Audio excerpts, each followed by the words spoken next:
Di sana ketika hampir wisuda saya di drop out. Di DO karena saya hidup di dalam dunia aktivis dan saya kasusnya itu memberontak, tidak mau diwisuda. Dan saya sempat bakar-bakar kampus waktu itu.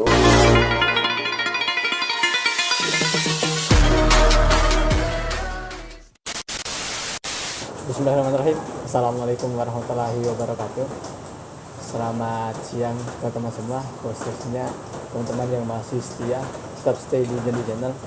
Pada kesempatan kali ini kita akan lanjut satu momen yang sangat spesial, yaitu dengan tema ngopi ngobrol inspirasi bersama seorang yang sangat luar biasa, yaitu Bang Ahmadi Sofyan. Apa kabar?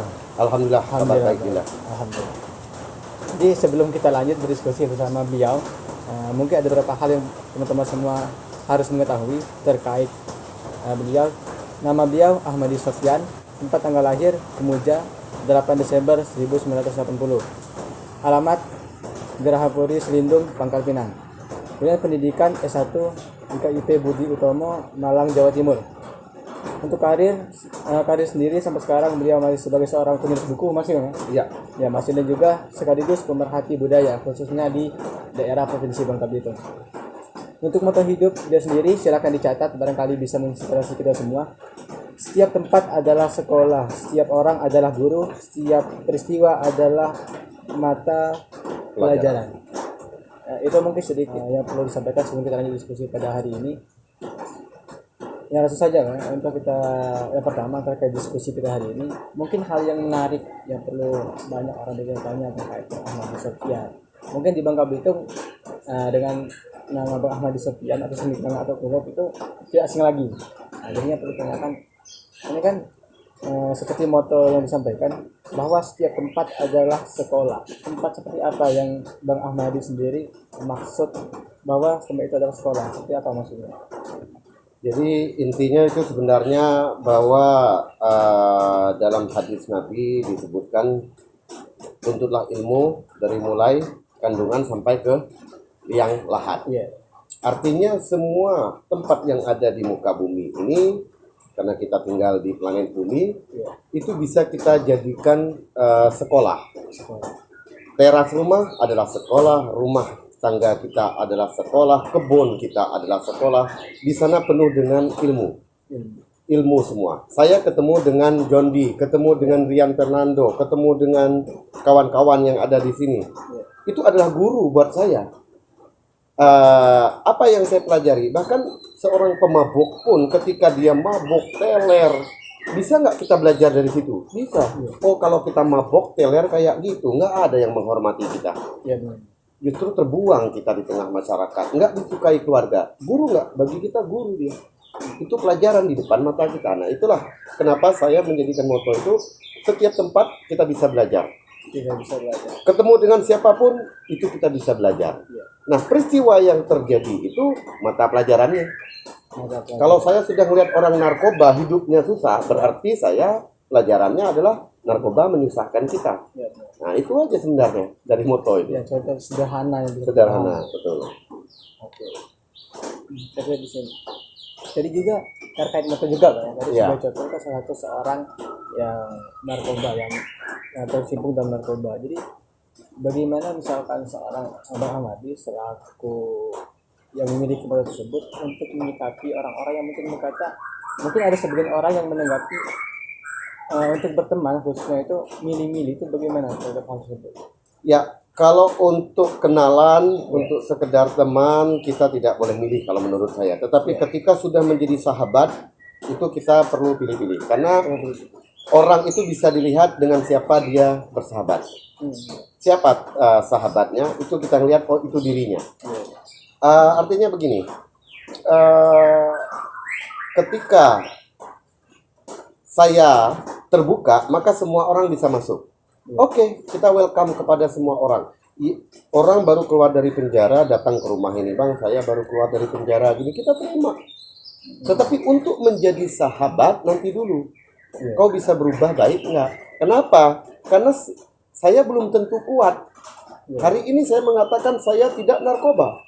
Tetapi kalau sudah tiap hari kumpul dengan orang narkoba, dijejeli dikit-dikit atau diracuni segala macam dalam minuman kita, Bisa. Bisa jadi. Oleh karena itu bersahabat, dengan siapa kita ngobrol memang perlu pilih-pilih. Dengan siapa kita janjian ngopi apa segala macam itu perlu pilih-pilih. Tetapi kalau untuk sekedar kenal, untuk bertemu, sekedarnya tidak menjadi akrab banget, kalau saya tidak pilih-pilih. Iya. Makanya boleh dikatakan saya memiliki banyak kawan, banyak sahabat dari berbagai kalangan. Iya. Tetapi saya harus punya rem sampai di mana. Contoh kecil saja. Saya mulai merokok itu waktu kuliah. Iya. Dan boleh dikatakan rokok itu sangat anti di keluarga, bahkan nyaris haram. Iya. Kenapa saya mulai kuliah? Karena saya satu kontrakan dengan teman-teman yang rata-rata 90% perokok. Lingkungannya. Di lingkungannya, setiap akhir bulan, ayo nyumbang beli rokok. Kita yang tidak perokok sebagai bentuk persahabatan nyumbang juga. Lama-lama saya mikir otak saya, enak sekali saya selalu nyumbang tapi saya nggak bisa nikmati. Akhirnya saya merokok. Ketika saya merokok, tiba-tiba saya sudah biasa beli rokok sendiri.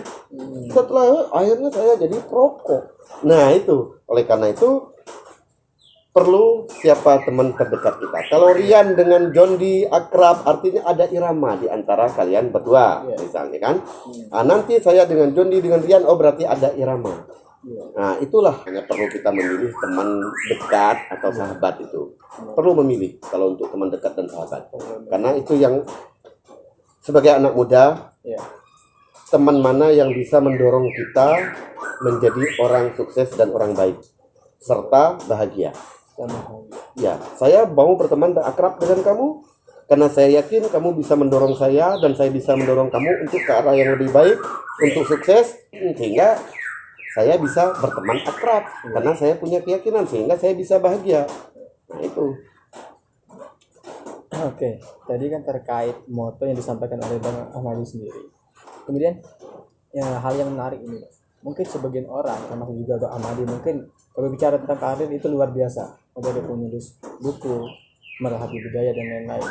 Pengen tahu Bang sedikit cerita Bang mulai dari sejarah pendidikan sampai karir itu bagaimana prosesnya? Yang mungkin bisa menginspirasi banyak orang. Ya, saya berasal dari kampung dengan orang tua yang biasa-biasa saja dan alhamdulillah saya sangat bersyukur. Orang tua petani, sekolahnya hanya SD, sekolah rakyat dulu ya. Dulu tidak ada SD tapi SR, sekolah rakyat. Dari kampung, tiap pagi kita di hutan. Saya karena berasal dari desa Kemuja, langsung sekolah di pesantren. Di pesantren Al-Islam di desa Kemuja, yang kebetulan salah satu pendirinya adalah kakek sendiri. Di sana sampai dengan Madrasah Senangnya. Setelah itu tahun 96 saya merantau sendirian ke Pulau Jawa. Tanpa belum pernah ke Jawa, belum pernah keluar dari Bangka Belitung, bahkan masuk Pangkal Pinang pun masih hitungan jari dalam artian itu karena kita orang kampung kan. Masih asing berarti. Masih asing, tapi saya sudah harus merantau dengan kapal laut pergi ke Jawa dan tidak tahu Jawa itu di mana. Dan akhirnya saya masuk pondok pesantren di Pulau Jawa, Pondok Modern Al Barokah Kertosono Nganjuk. Pendirinya Pak Harmoko. Pak Harmoko ini mantan Menteri Penerangan dan Ketua MPR. Alhamdulillah beliau masih hidup sampai hari ini. Dan bagi saya beliau juga orang tua yang baik buat saya. Lalu setelah dari pondok saya sempat di Kediri kursus bahasa Inggris, walaupun bahasa Inggris saya kacau sampai hari ini. Saya kuliah di Sekolah Tinggi Bahasa Asing. Sekolah Tinggi Bahasa Asing Stiba mengambil jurusan bahasa Inggris dan Jepang. Tapi jangan pernah nanya saya soal bahasa Inggris dan bahasa Jepang, pasti kacau balau. Di sana ketika hampir wisuda saya di drop out. Di DO karena saya hidup di dalam dunia aktivis dan saya kasusnya itu memberontak, tidak mau diwisuda.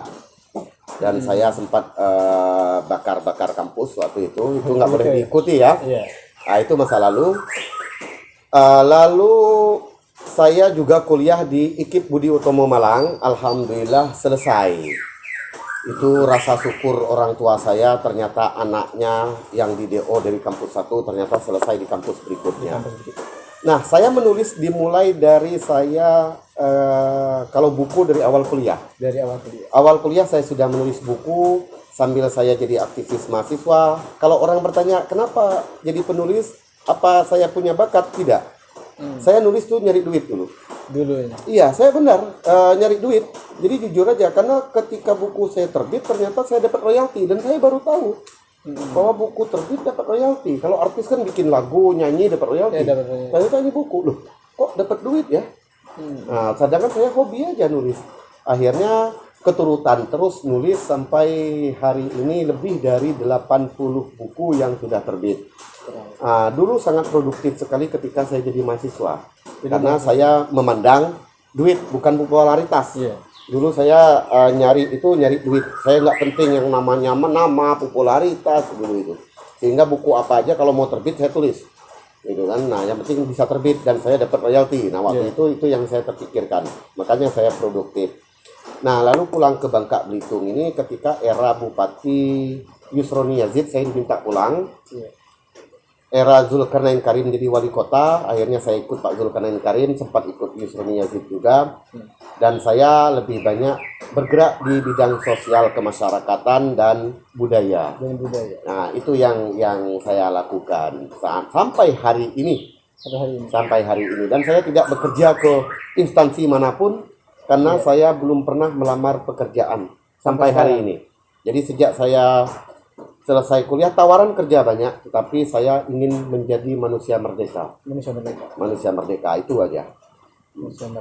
Walaupun keteteran. Iya, pasti keteteran. Bohong kalau saya juga nggak mikir, nggak apa, tetap ada keteteran. Cuma saya merasa lebih bahagia dengan saya jadi merdeka. Apakah selalu bahagia? Enggak, keteteran itu membuktikan tidak bahagia juga. Cuma saya tidak punya bos. Saya tidak ada orang yang merintah saya.